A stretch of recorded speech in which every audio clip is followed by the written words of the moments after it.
Quand j'ai commencé à entendre parler d'éveil spirituel, l'image qu'on me renvoyait de cette étape, de ce processus de vie, c'était une espèce de feu d'artifice intérieur.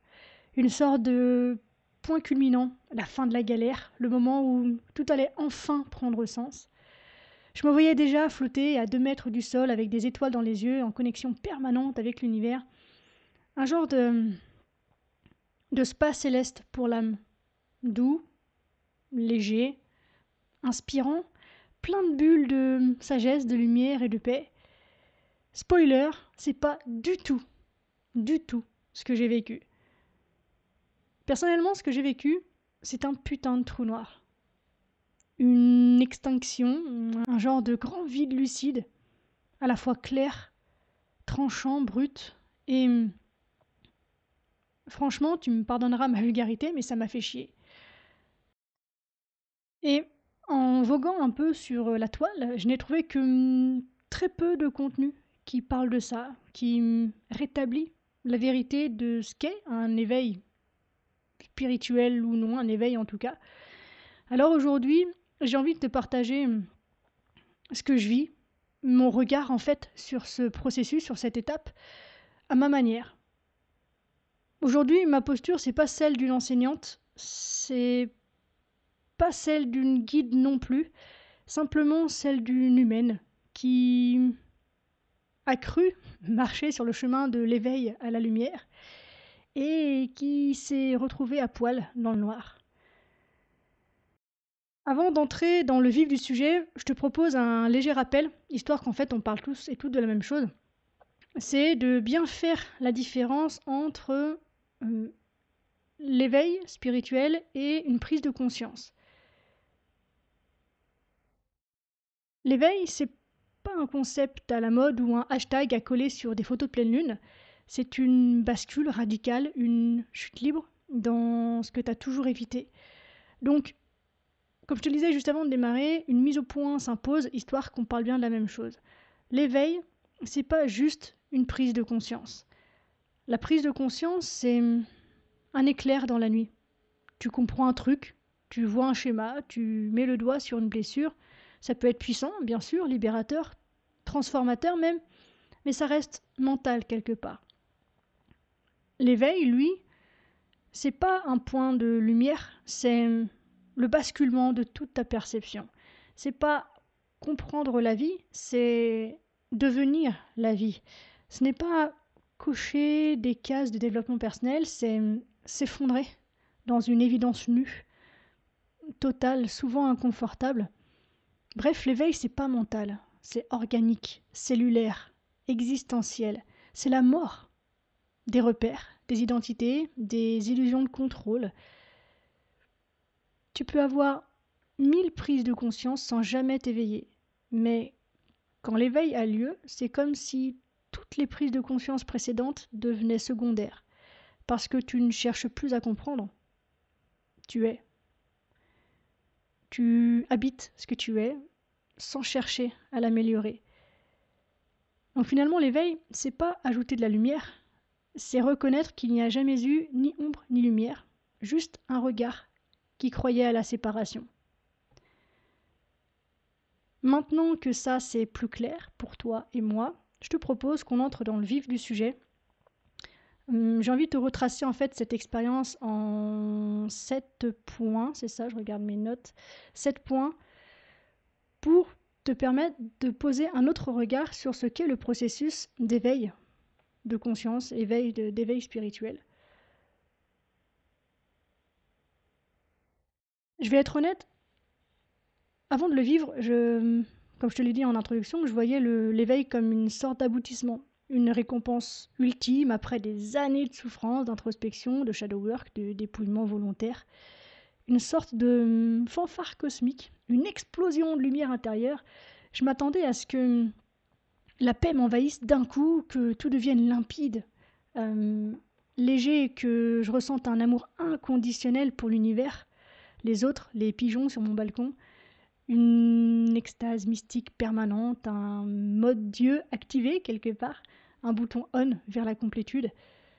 Un peu comme si un matin, j'allais me réveiller et sentir que j'avais atteint, je sais pas quoi, mais un truc en tout cas, un sommet, la fin de la quête peut-être.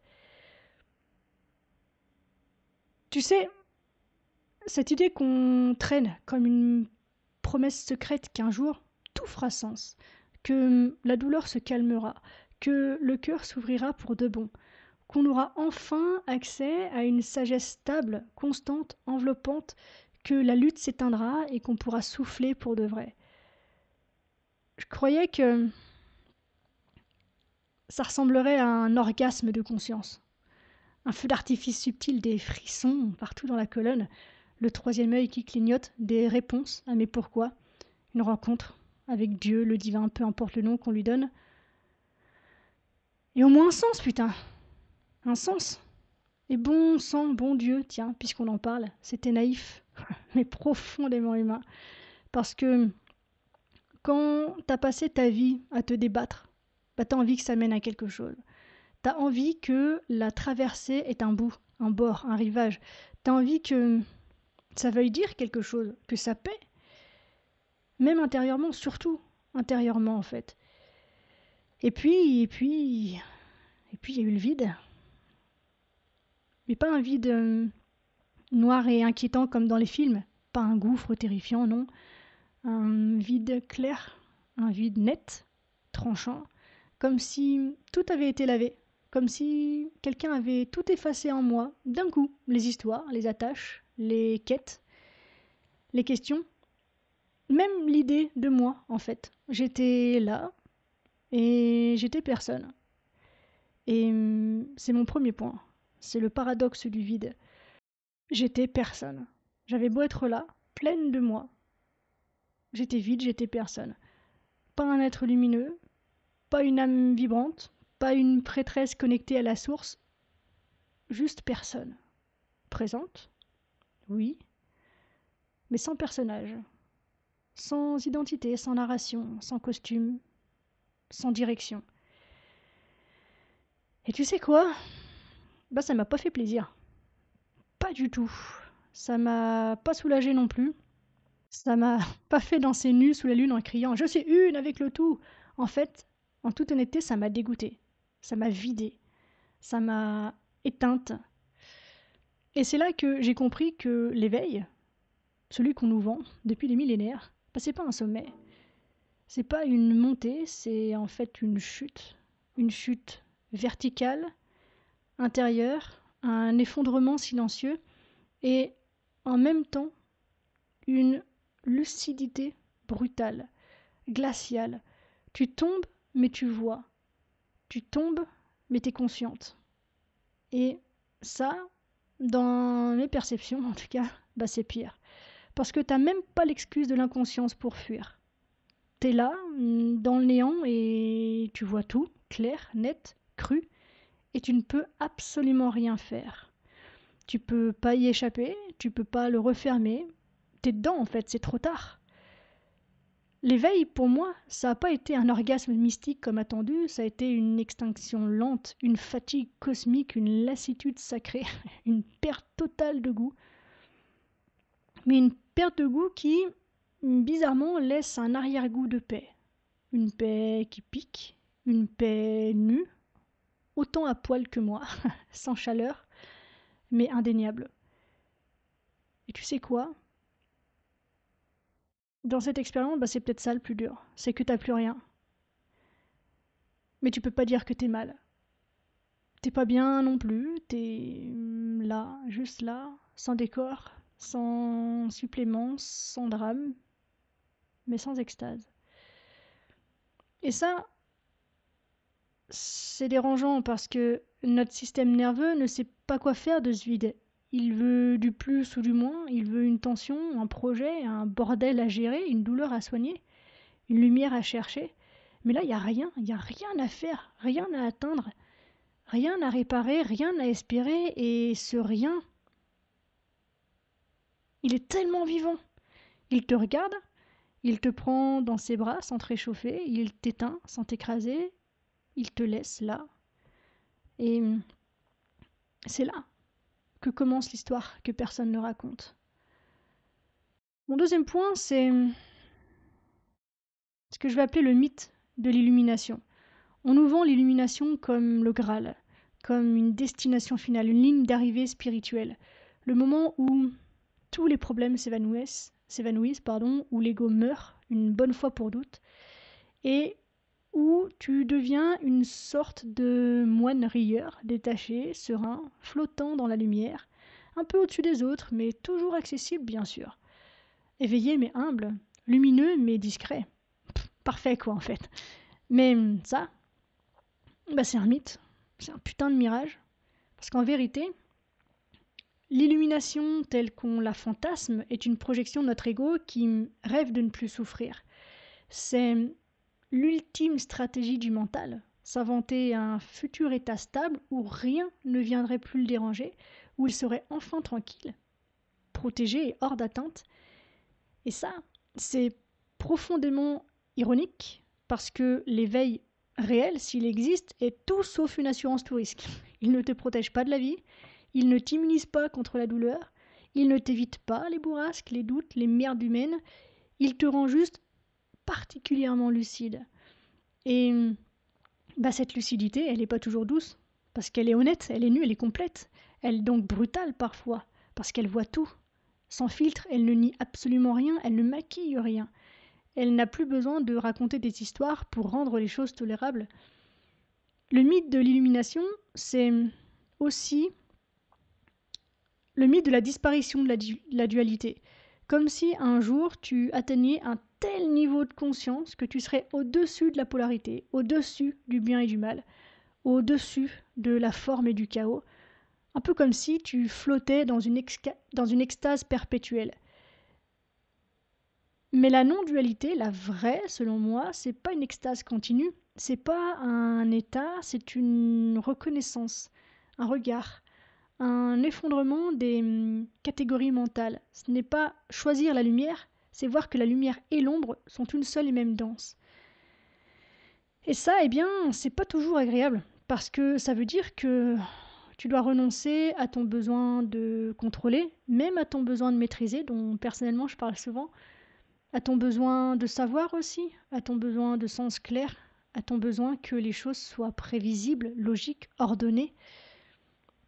Tu dois renoncer à l'illusion d'un soi, d'un toi réparé qui avance vers quelque chose.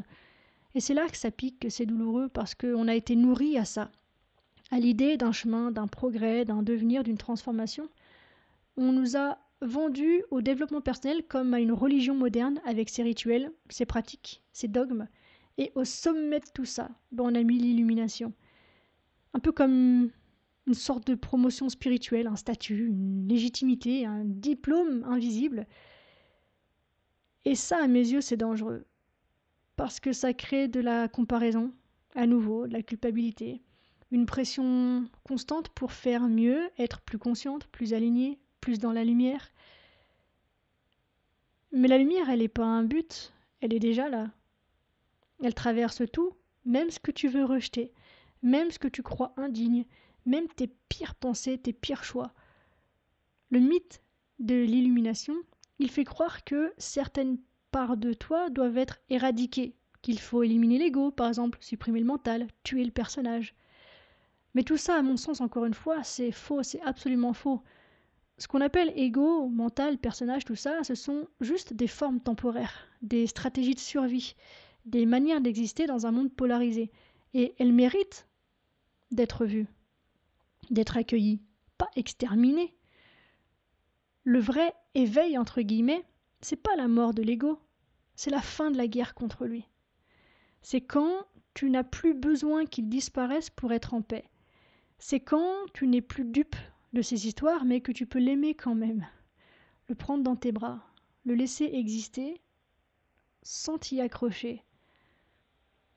C'est pas glamour, c'est pas sexy, c'est pas instagrammable du tout, mais c'est vrai. Et le truc, c'est que quand tu lâches le mythe, quand tu arrêtes de courir après une illumination spectaculaire, parfaite, instagrammable, alors un truc se détend en toi. Et là, peut-être peut-être, tu touches quelque chose de réel. Quelque chose qui ne fait pas de bruit, qui ne cherche pas à briller, mais qui est là. Qui a toujours été là et qui sera toujours là. Et c'est peut-être ça, la vraie lumière, entre guillemets. Mais pour en arriver là, si tant est qu'on arrive quelque part, le processus c'est particulièrement brutal et c'est mon troisième point. Comme je l'ai dit, comme je viens de le sous-entendre, en fait, l'éveil c'est pas une arrivée, c'est une traversée.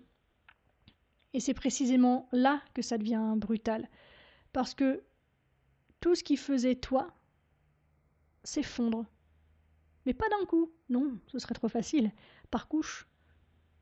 Un peu comme un oignon existentiel. Chaque strate qui saute te laisse à poil, un peu plus vide, un peu plus nu, un peu plus désorienté. Comme je te l'ai dit précédemment, tes objectifs s'effondrent, tes rôles s'évaporent, toutes tes routines perdent leur sens, tes passions te laissent froide. Même ta voix intérieure, parfois, te regarde un peu comme si elle te disait « Mais t'es qui, toi, au juste ?» Tu pensais que ça allait t'aligner? Oh oui, ça t'aligne. Mais sur le néant. Tu regardes ta to-do list et tu te demandes pourquoi t'as noté tout ça. Tu reçois des messages et t'as plus envie de répondre.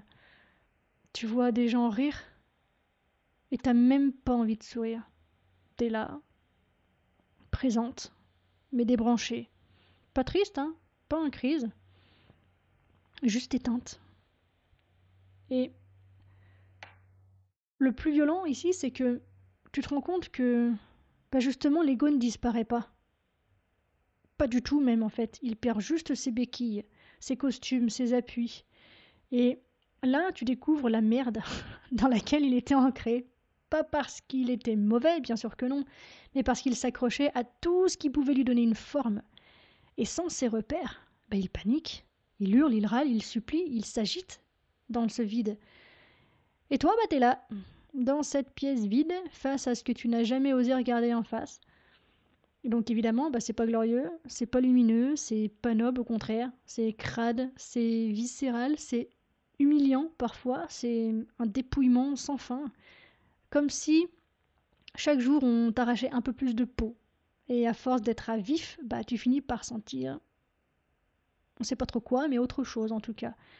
Une vérité sans mots, une clarté muette, un regard qui ne veut plus rien. Tu sais plus qui tu es, mais tu sais ce que tu n'es plus. C'est un début, tu me diras. Tu n'es plus cette fille, cette femme qui court après la réussite. Tu n'es plus celle qui veut être comprise, plus celle qui cherche à convaincre. Tu deviens un silence, une respiration, une étrangère en toi-même. Et paradoxalement, c'est là que tu touches un noyau, quelque chose qui n'a jamais bougé, qui n'a jamais été concerné par tout ce cirque, tout ce théâtre. Et c'est brutal parce que t'as l'impression de mourir sans mourir, de tomber sans fin, de voir tes repères fondre comme neige au soleil. Donc t'es pas dans une transformation douce, t'es dans une calcination lente de tout ce que tu croyais être. Et tu tiens, tu restes, parce que quelque chose en toi sait que cette traversée est sainte, qu'elle est la vraie, pas la jolie, pas la propre, pas celle qui fait bien, qui est marketée, mais celle qui mène au seul endroit qui t'attendait depuis toujours, le centre nu de ton être. Et donc là, on arrive à une autre étape.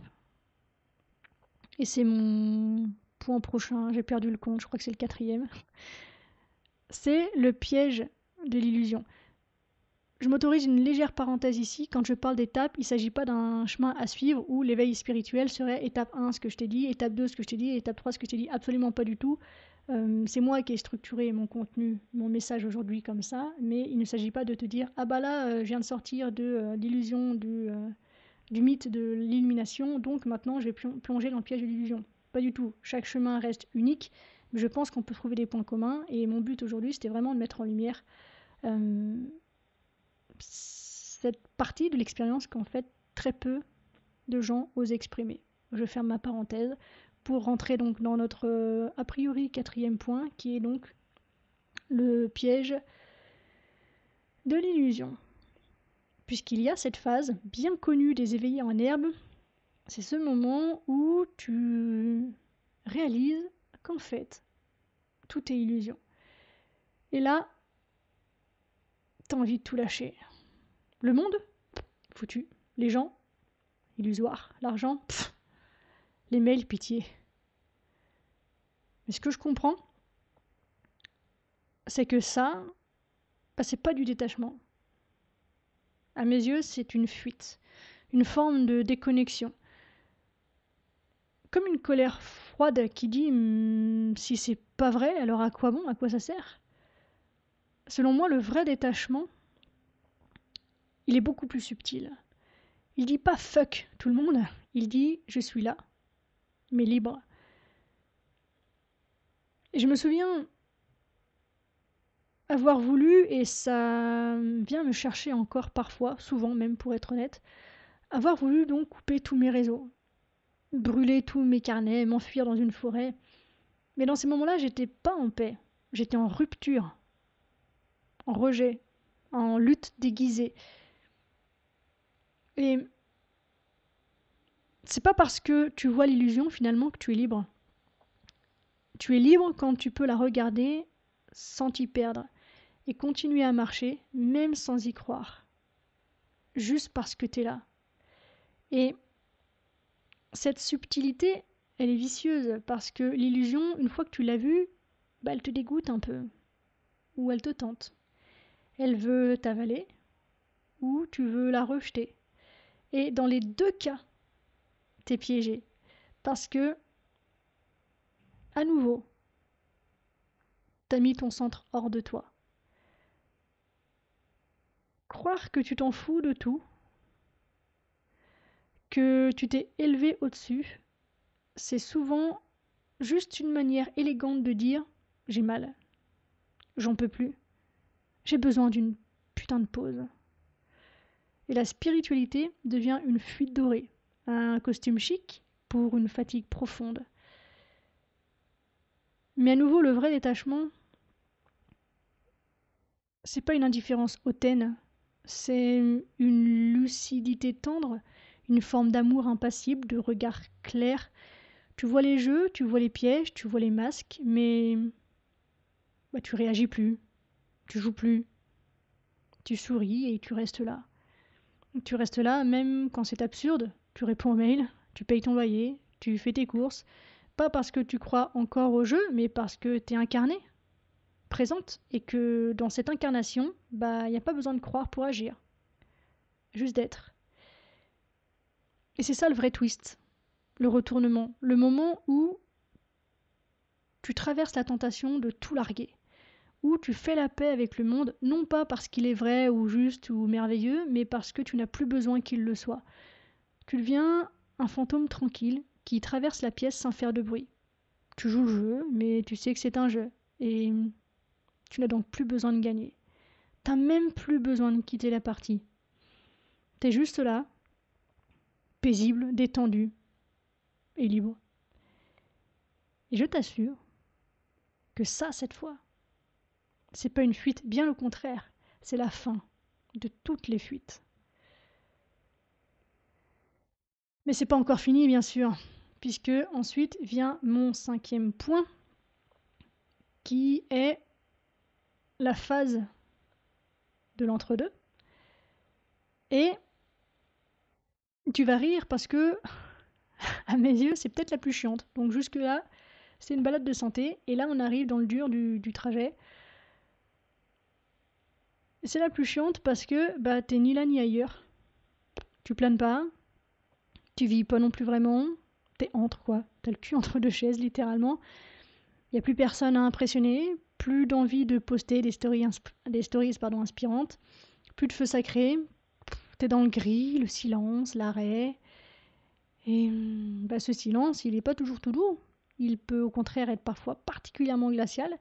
Il peut faire ressortir tes vieux démons, tes peurs, tes doutes.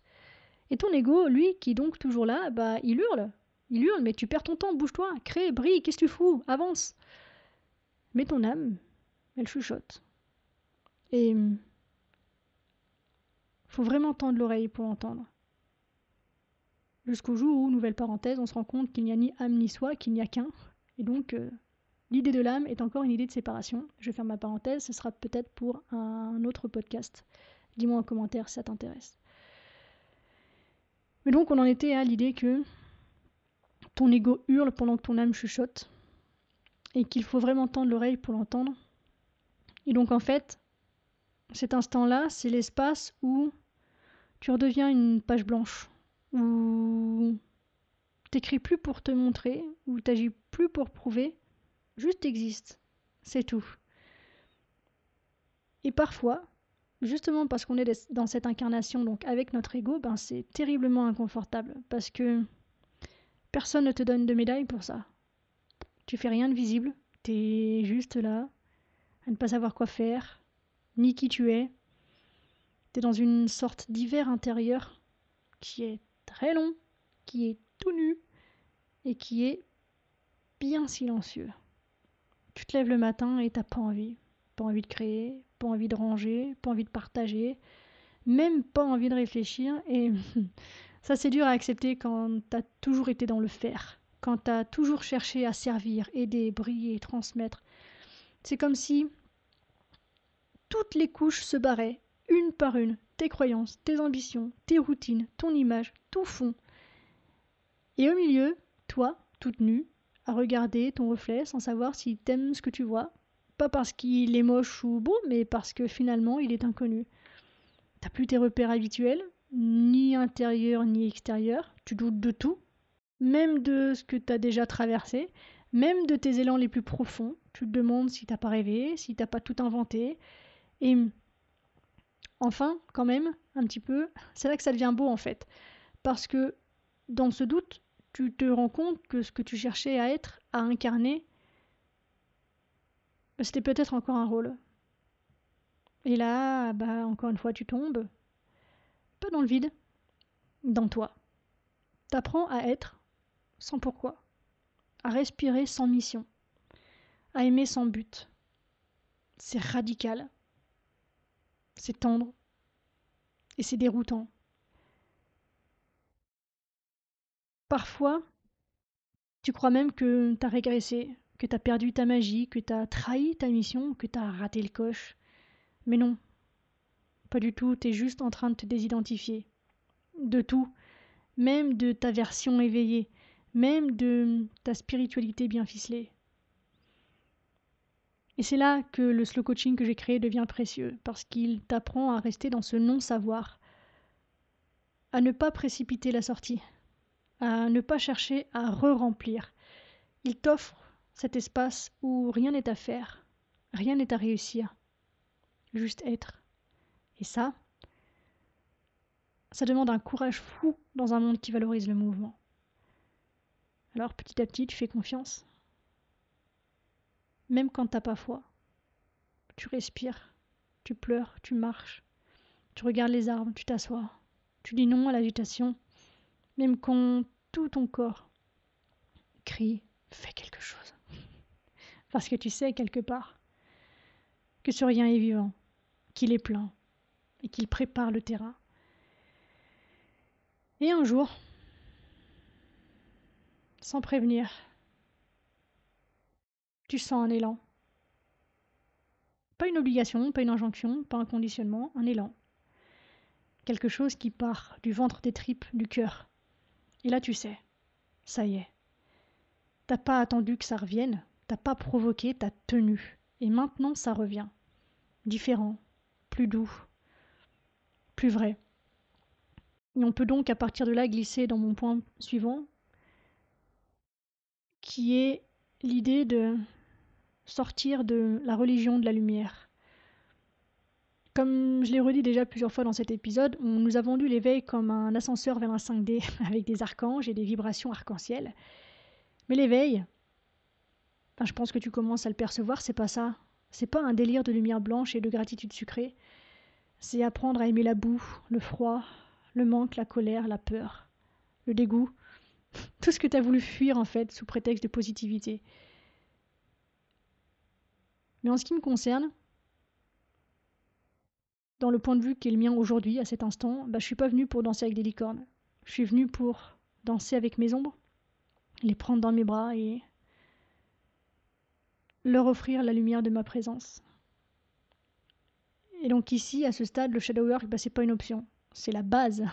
Parce qu'il n'y a pas d'éveil sans descente, pas de clarté sans nuit noire, pas de paix sans chaos digéré. Et ça, à nouveau, c'est pas instagrammable, ça fait vibrer personne, c'est pas sexy du tout. Mais pour nier toute cette partie-là de l'histoire, on nous a appris à valoriser le lumineux, le joyeux, le paisible. Mais la vraie paix, vient pas de l'évitement, elle vient de l'accueil.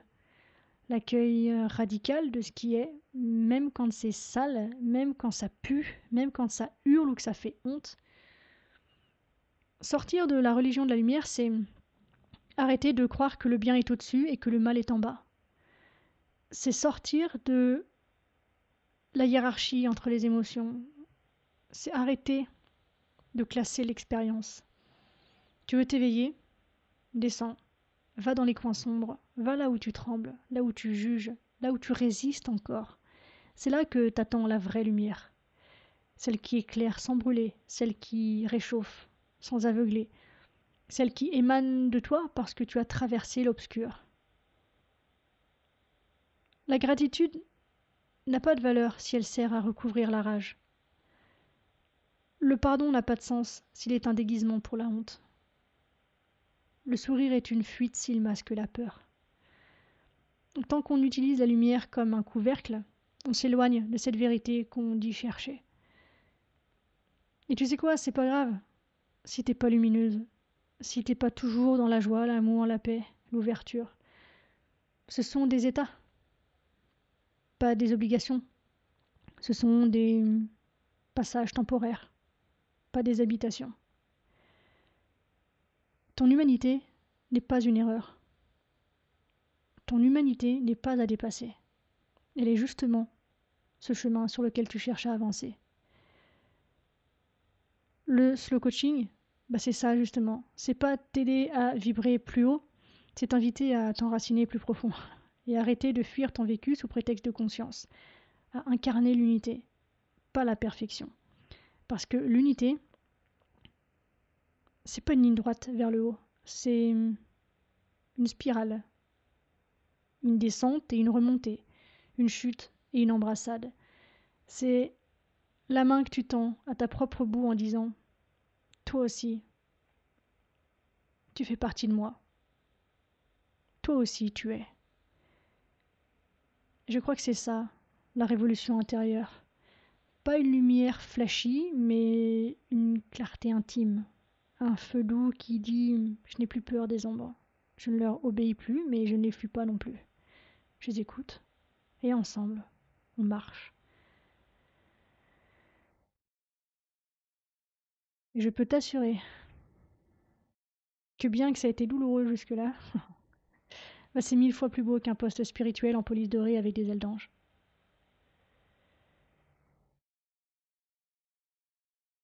Et puis un jour, c'est la dernière étape que j'ai envie d'évoquer avec toi, le retournement. Un jour, rien ne change, mais quelque chose se retourne. Tu te lèves et c'est toujours vide, mais ça te fait plus peur.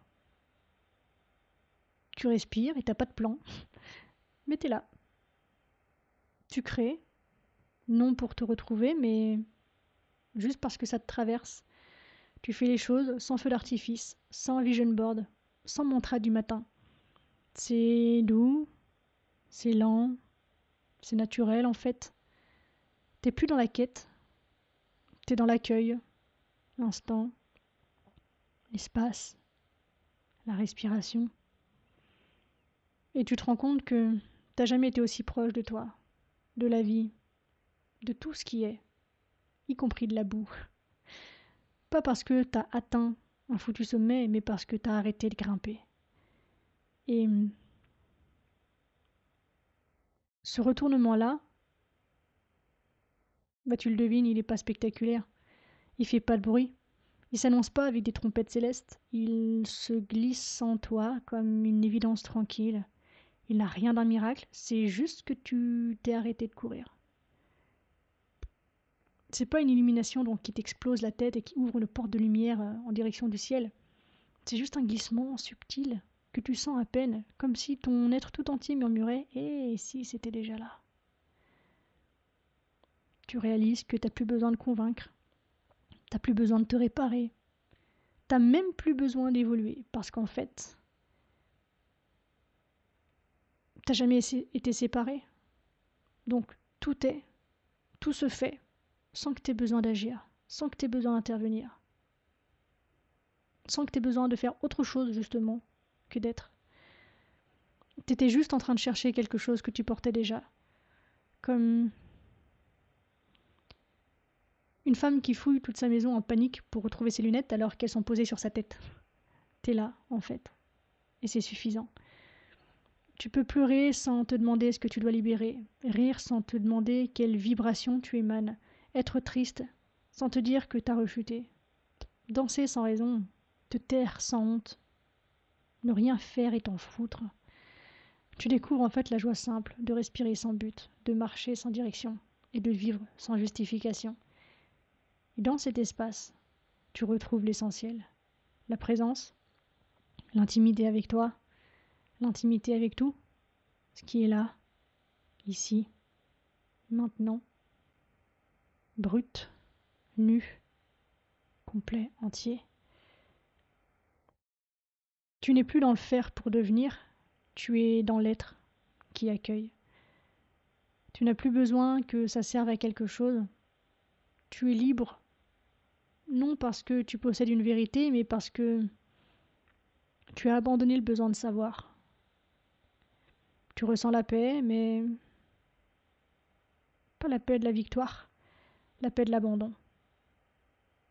Pas l'abandon résigné, l'abandon foi, l'abandon amoureux. Le cœur a ses raisons. Celui qui dit « Ok, si c'est ça la vie, je suis prête. » Et peut-être, sûrement, que rien ne change.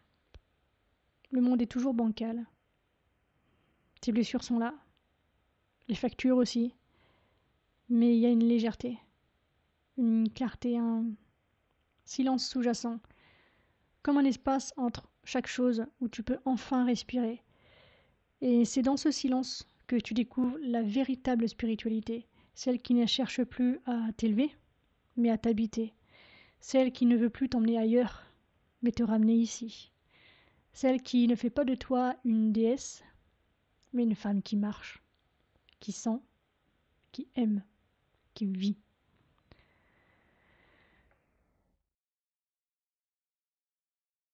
Donc à partir de là, il reste plus rien à faire, si ce n'est respirer, juste respirer. Non pour se calmer, non pour méditer, pas pour s'aligner non plus, juste respirer parce que tu es en vie. Et à mes yeux, je crois que c'est ça le vrai cadeau. Pas la paix éternelle, pas l'extase, pas la certitude, mais juste ce souffle, ce petit mouvement invisible qui dit « tu es là ». Donc au final, t'as pas transcendé la vie, tu es redescendu bien dedans, avec la boue, les rires, les relents de café froid, les regards croisés dans le métro, les silences inconfortables et l'amour qui déborde quand tu t'y attends le moins.